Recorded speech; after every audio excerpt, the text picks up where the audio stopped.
Good morning. My name is Delaney. I'm from the Cherokee Nation of Oklahoma. Wado for inviting me here today. It's been a real pleasure listening to everybody's thoughts, the presentations, and the lively debates. I'm going to be presenting some of the research that I'm developing into my dissertation. I have a background in philosophy. I have a bachelor's of science with a minor in cognitive science in philosophy. I have a master's degree in philosophy, and I'm currently pursuing a PhD in Indigenous studies under the guidance of Dr. Mishwana Goman at the University at Buffalo. I'm really interested in this right to destroy cultural property. I actually believe that it's implicit within the language of the Native American Protection and Repatriation Act. Henceforth, I'll just say NAGPRA because it's a lot of words. And it's really essential to our to asserting cultural sovereignty, and really important for Native nations to utilize within property disputes. Before beginning, I want to acknowledge that the term property is unfavorable when we're talking about ceremonial, sacred, and funerary objects, and especially when we're talking about ancestral remains. I utilize the term because it is the term used within the legalese of NAGPRA and within the United States. It's hard, as Bell Hooks has said, you know, we can't dismantle master's house with master's tools, but these are the tools that we have. I know that there are a lot of different perspectives on destroying cultural property and that the goals of repatriation efforts vary as much as our languages do across the Native nations of the United States. I'm pursuing this line of argument because I really do think that understanding the right to destroy cultural property is going to be essential in us being successful in international repatriation efforts, as well as for our international Indigenous brothers and sisters to utilize in their repatriation efforts as well. This is our little roadmap. We're going to talk about NAGPRA, property and property rights, cultural property, the right to destroy, of course, destruction of cultural property, and then I'll say some stuff about it. So NAGPRA passed in 1990. It was given a huge update in January of 2024, this year. And the goal of NAGPRA is to allow contemporary Native Americans to repatriate ancestral remains, funerary objects, sacred objects, ceremonial objects to their culturally affiliated tribes. These are also recognized as the Native Hawaiian organizations and Native Alaskan communities. NAGPRA does not protect state tribes. It does not help state tribes repatriate, only the federally recognized tribes. So despite the goals of NAGPRA and indeed the potential punishments under the law, and maybe to the surprise of people who don't know much about NAGPRA, the law has been met with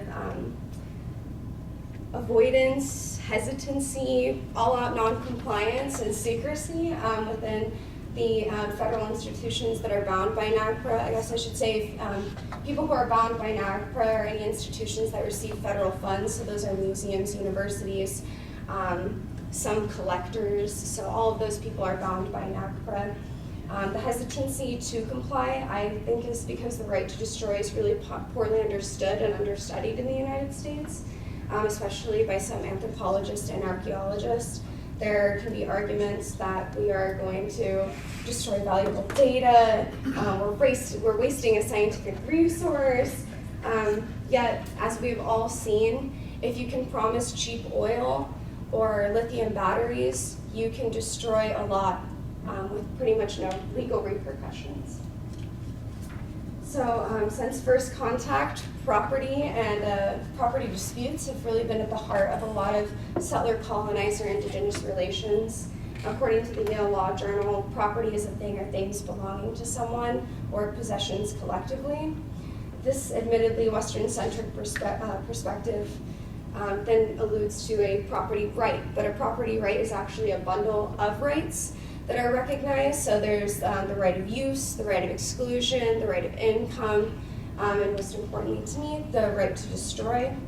I actually believe that people who are resistant to the right to destroy as a right in your own use, and think about the right to destroy. I have full right to like rip my shirt right now. Like that's fully within my rights because it's mine. But I also have the right of use. especially for a funerary object. If you use it in the right way, you bury it, it can't be used anymore. The right of transfer, if I decide that I'm no longer going to transfer something to you, I've destroyed your future value in something of mine, destroying it. And these are, you can understand the right to destroy as an extreme exercise of some of these other property rights. The right to destroy, however, has been documented since Roman times. Some of the first ways that we've seen written about the right to destroy is that you have a right to destroy something, but not a right to abuse something. I think that's especially interesting when we think of ancestral remains. Robespierre in the 17th century was writing about the right to destroy. And everyone's favorite philosopher, John Locke, did write about the right to destroy. I say that with so much sarcasm. I've read so much Locke, and it's not my favorite person to exist ever. However, his writings and theories have pretty much created the property laws that we have in the United States. You get a lot to gain from those, but that's an aside. So these commonly accepted property laws, these property rights here are really commonly accepted. But the most commonly accepted way that we can understand property is that individuals are best positioned to evaluate how to use, manage, care for, or destroy property. Destruction in these cases, again, we can understand as intentional obliteration, intentional non-preservation, and intentional exclusion. There's also an element of ceremonial destruction I'm very interested in looking into more. The Western context of property, as you'll notice, leaves really little room for how Indigenous communities can understand property, like communal property, especially in the case of ceremonial objects.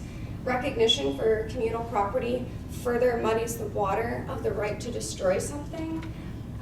However, there are even broader understandings of cultural property that we'll get into in a little bit.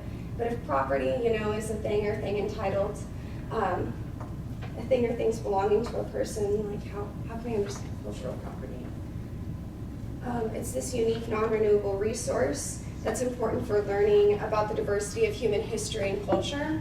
There are common types of cultural property, like archaeological artifacts, rare manuscripts, objects used in ceremonies. These objects can be really important to community identity, practices, and recognized as part of a group's cultural heritage.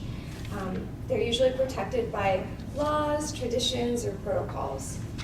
We can assume then that a cultural property right is an entitlement of a person or a community to their unique non-renewable resource. And that is important for that community's identity and practices. I also believe then that we should assume that the property rights we discussed earlier extend to cultural property. A community has the right to use X. The community has the right to destroy X. Of course, there are a lot of strong feelings about destroying property, especially cultural property.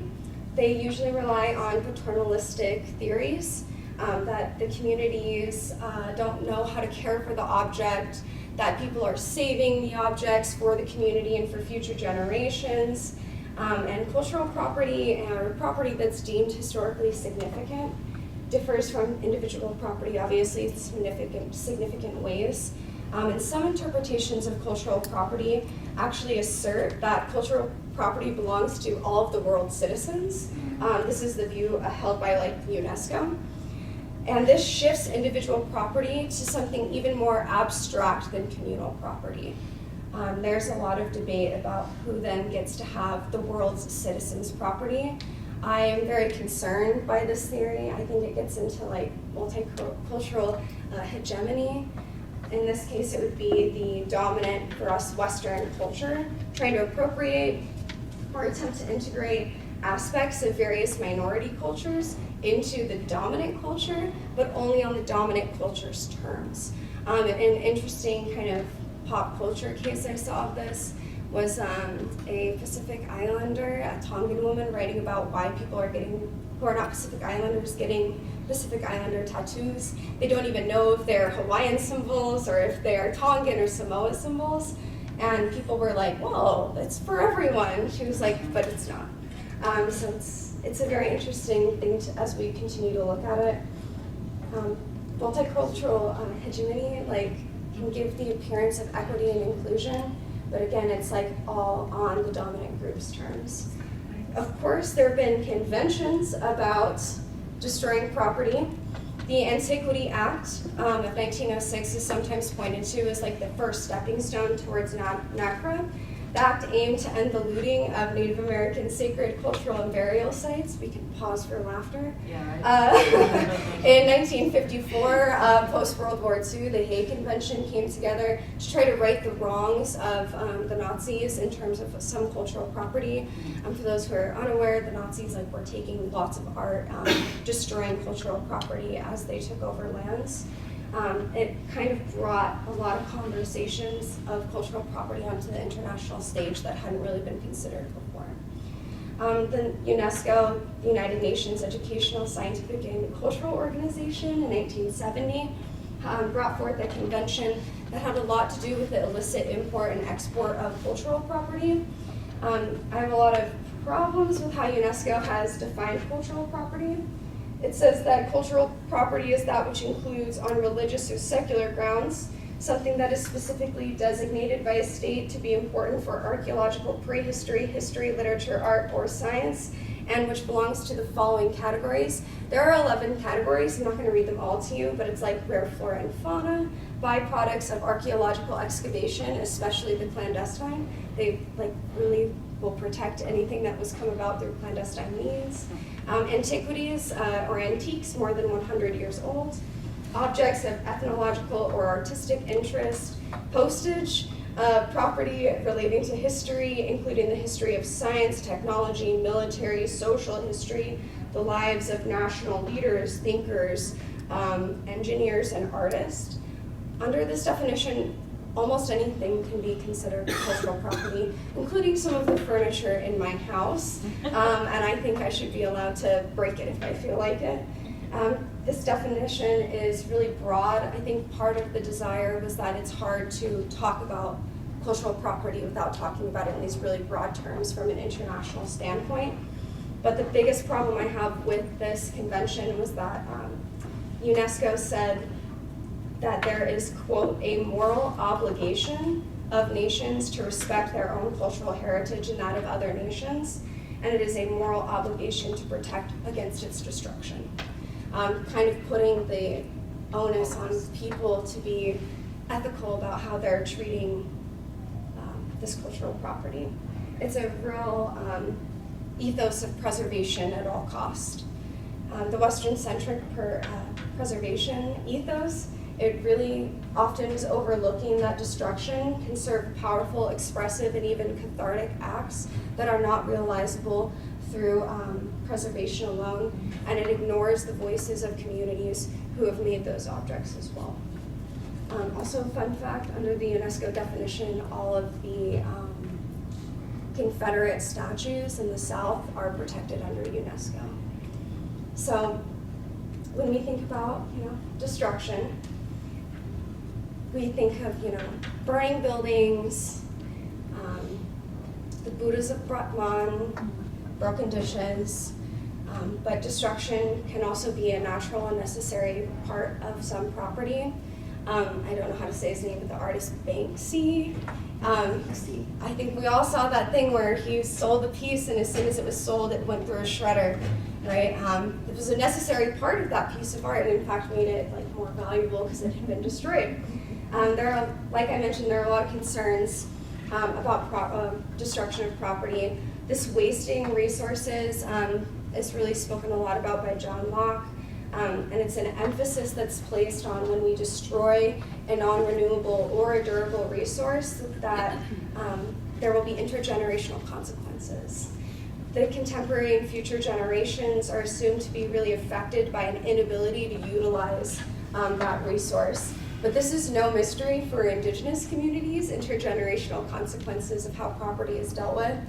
Within the Haudenosaunee territory, the 7 generations principle is talked about all the time. For those unfamiliar, we have a duty to the 7 generations beyond us and to the 7 generations who came before us to act in certain ways and to always consider them. So when we are thinking of how we can deal with our ancestral remains, with our sacred and funerary objects, I agree. There are intergenerational consequences that really do need to be considered. We've been accused of being anti-science. Scientists have claimed that Indigenous communities have had more opportunity to obtain their ancestral remains than scientists have had to study them, truly objectifying us and reducing us into objects of fascination, which is very concerning to me. But Indigenous science has really proved itself many times. I believe we're all familiar with the story of the Kennewick Man, or the Ancient One.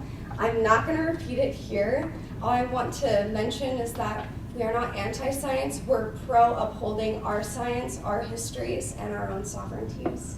Archaeologists like Elizabeth Weiss claim that through reburial, Native communities are wasting valuable data and that we're given unconstitutional favoritism in taking back objects.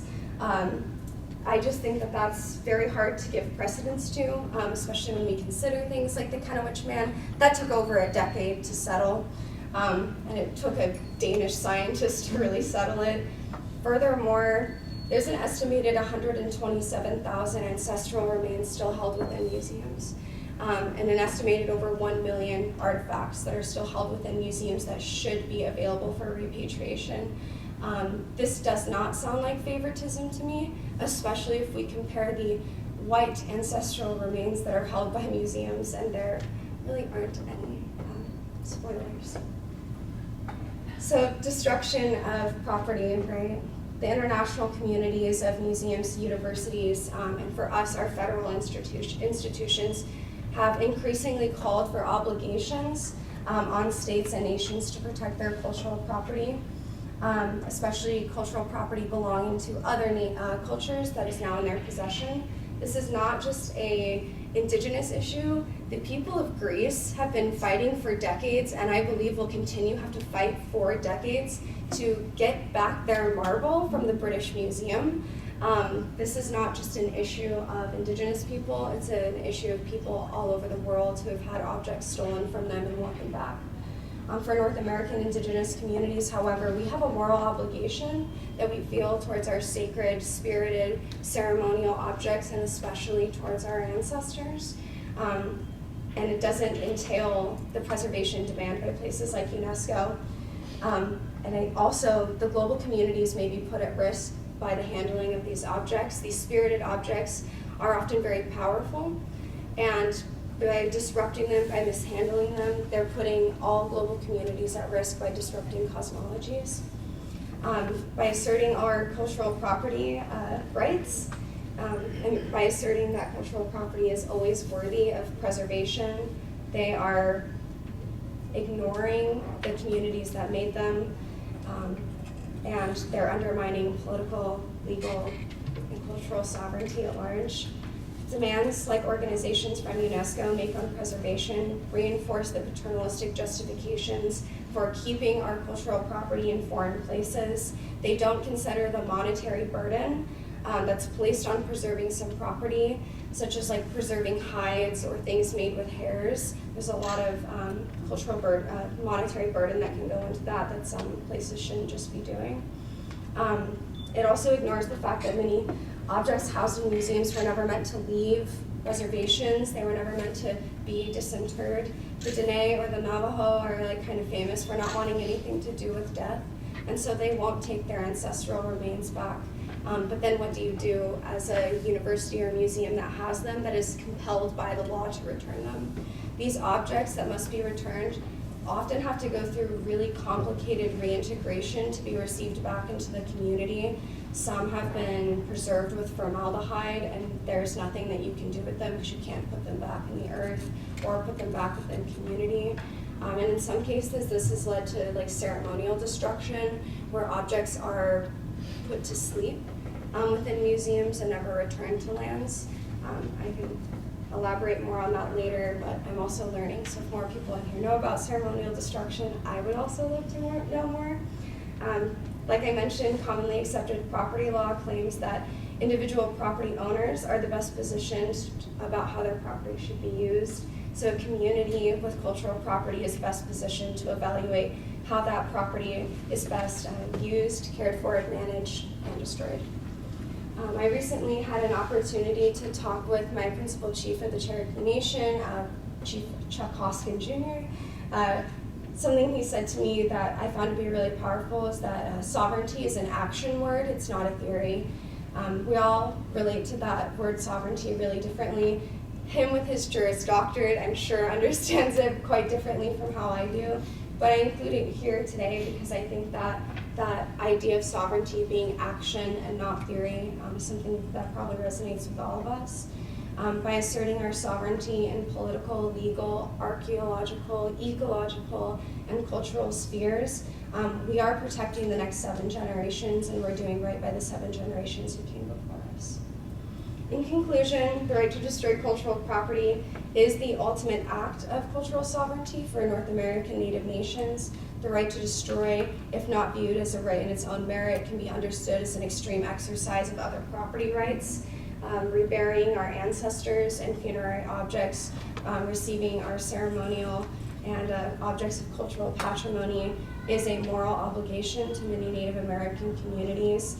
We have a duty to our ancestors, our contemporary, and our future relatives to make good on promises of our duties.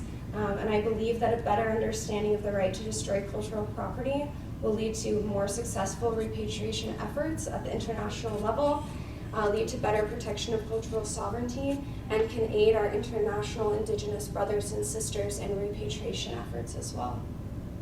Wado.